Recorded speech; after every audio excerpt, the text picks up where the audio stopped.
Hello people, what is going on? Welcome back to the channel. This is Sorin and today we're gonna review the brand new vehicles inside the Bond store. So it's been updated on April 2024 and therefore we got a brand new tier 10 vehicle for 15,000 bonds. So yeah, the Object 268 V5. This vehicle was an auction exclusive vehicle. People had to buy, actually, let me actually double check how much it was. So, on the European server, there were 10,000 units, and the starting bid was 155,000 free experience.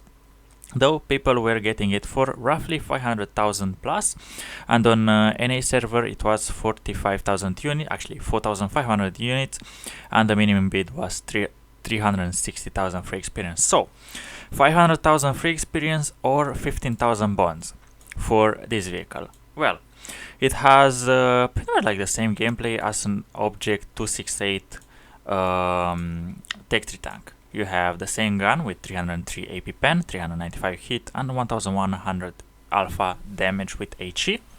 But you're trading everything about the gun that the Object 268 has, like good DPM. This tank gets only 2400, whereas the 268 I think has 2800, 2900. So you're pretty much firing half of a shell less per minute. You have worse accuracy, worse aiming time, worse dispersion. Actually, the dispersion is part on par with the 268. You have obviously 10 touch better hit points at 2000, and armor that is not really holding up. Obviously, you have a big cupola. The upper plate is paper. Hash rounds can penetrate it very easily, and the mobility, I guess, is tiny touch slower. On top of that, you have 360 meters view range. And have I missed anything about this vehicle? Well, mobility is actually part on part with the 268, but the 268 has better ground resistances. Therefore, on hard, you will never reach your top speed of 48. You will only reach 33.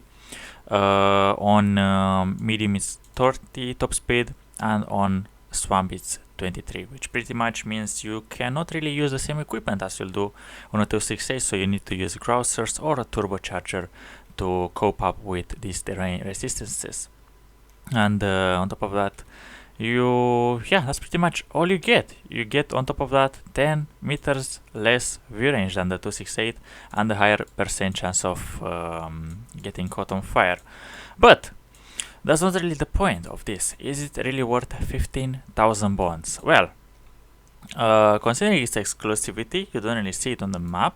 I mean, it's not a tank that you should like die for. It's like, if you're in my case, you have 15,000 bond. I mean, I actually don't have 15,000, but let's say I have 15,000, and I'm like, I wanna buy a tank from here.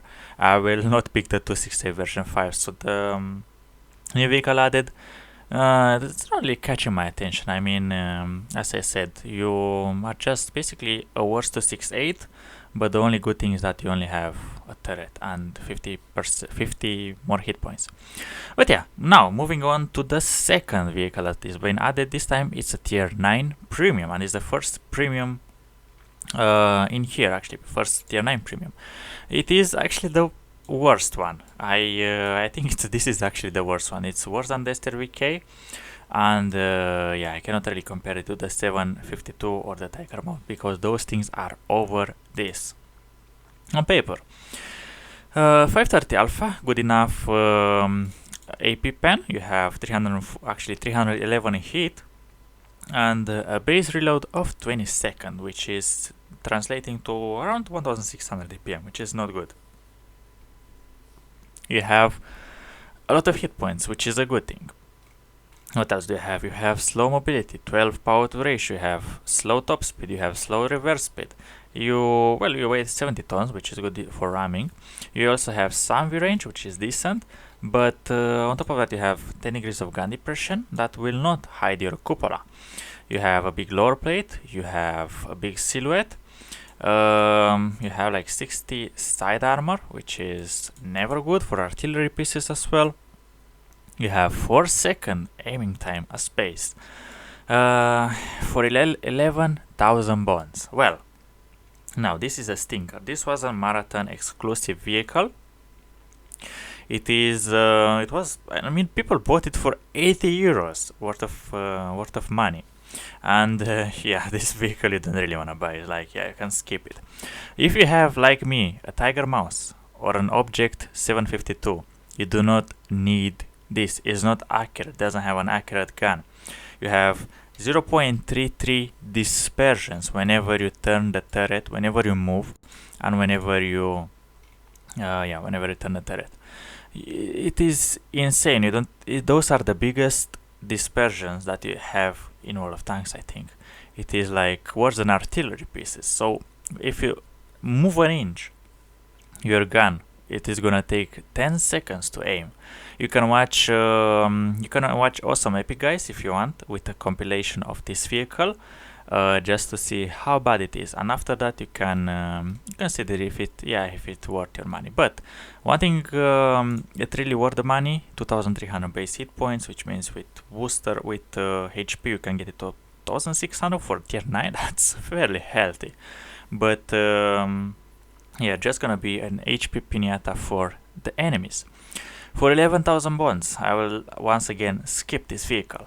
Next, for 10,000 gold, actually for 10,000 bonds, you can get yourself the Chieftain T95. And what can I say about this? You could obviously craft it in the workshop whenever there's Clan Wars, and it was a Clan Wars exclusive. It has a big cupola. Is it a good vehicle? Well, I guess it's part on part with the FV 422. You have a big cupola. Once again, you have pretty much like bad armor, but you only have some chicks armor and some, obviously, but they can obviously can hit that. The hull armor is paper.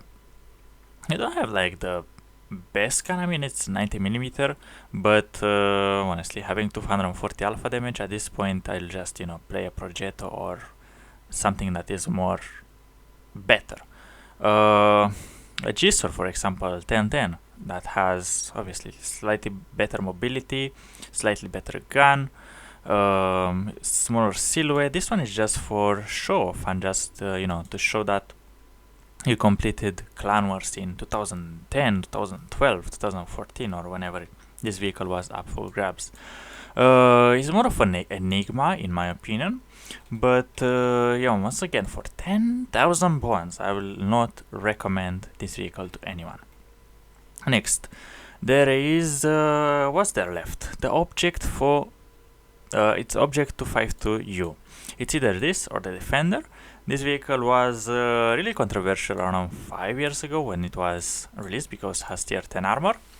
And is it still good? Well, you have 440 alpha damage, good enough, I mean decent enough DPM, decent enough penetration, I guess, 60 kg depression. You cannot really obviously aim your shell, you cannot really snipe. It's more of a close range vehicle. This one, I will say it's good for beginners, I guess, just because the armor is holding up fairly well against anyone that is not willing to fire premium rounds.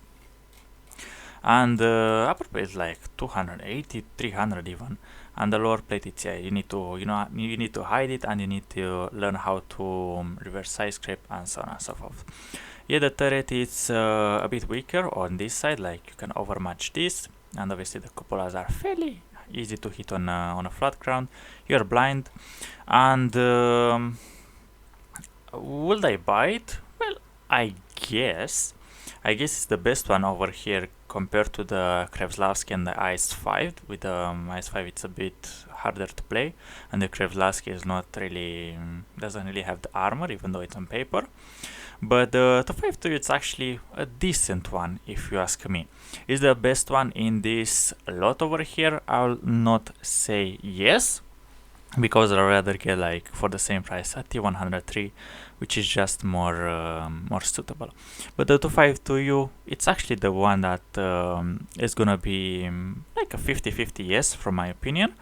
But honestly, I have the K2, which is basically a 2.0 Defender from, once again, from Russia. Actually, no, that's not Russian, this is Russia.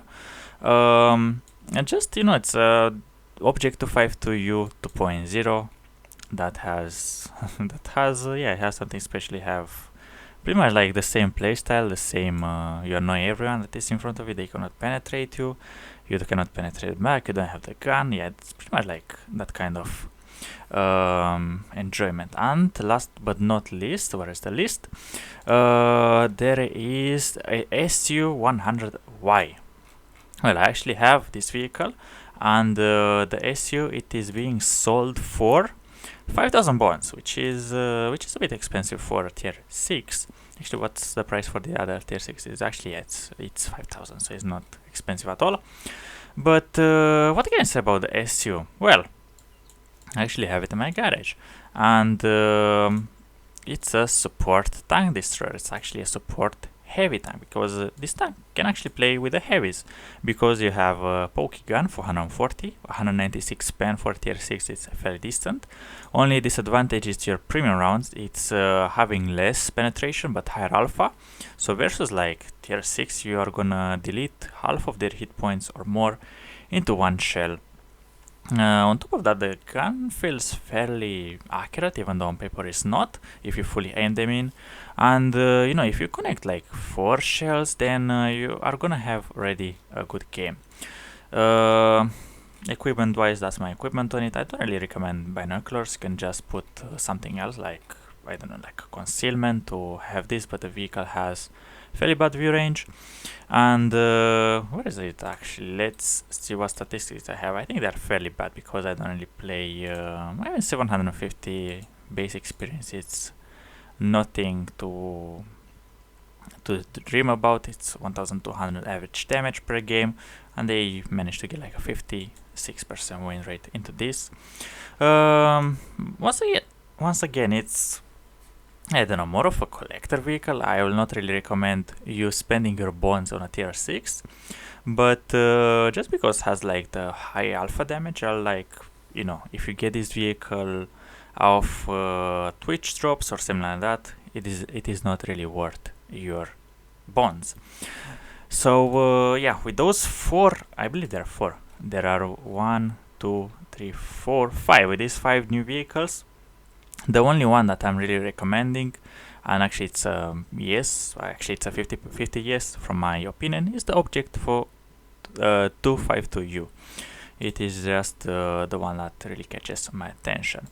Under the equipment there is nothing new. Under the exterior, for 1500 extra bonds, you can get yourself the 3D style for the 1114, which once again you could buy it whenever it was the marathon.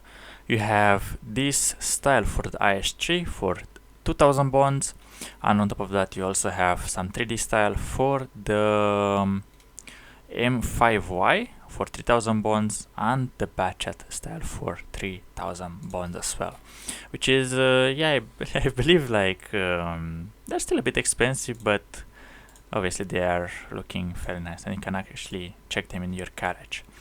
I mean, they're fairly historically accurate, but they're a bit expensive, once again, from my opinion. 3000 bonds, in my opinion, it's a bit expensive for style, but who am I to judge? This was the video. Hopefully you enjoyed it, and obviously you can leave a like or a dislike if you enjoy this information. I will see you later, legends. Bye bye.